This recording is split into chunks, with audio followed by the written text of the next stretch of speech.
I'm putting a set of integrated aero bars on the new bike I'm building. I wanted an aero cap to go with it. An aluminum cap and spacer just looked out of place.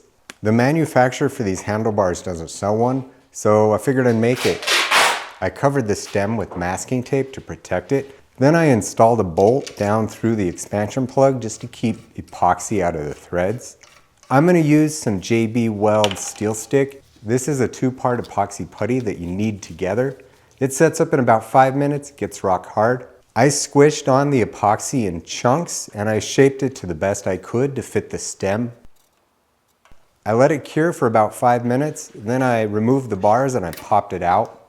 I wasn't really happy with the shape of it after I pulled it off, so I used some 220 grit sandpaper to sand it to shape. The hardest part here was actually getting the thing symmetric. I'm using a conical head screw and I wanted a nice looking countersink, so I used a countersink bit I had and I cut them by hand. After I was done making it, there were some defects in the epoxy putty and it didn't look very nice, so I filled those in with some filler primer. I then smoothed that out with some 400 grit sandpaper. I finished with a coat of Krylon textured black. This is my favorite spray paint for bike parts.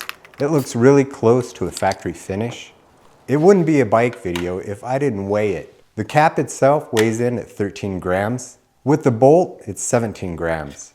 I set the preload on the bars using the aluminum cap and spacer, and then I bolted the new aero cap in place. This aero cap is probably strong enough for preload, but just in case, I'm only using it as a cover. So here's how it turned out. I'm surprised it worked this well and I'm really happy with the results. I think it looks great. This is just a small part of a much larger build for this bike. I'll have that out sometime in the next few weeks. So that's it for today's video. Until next time, I'll see you later.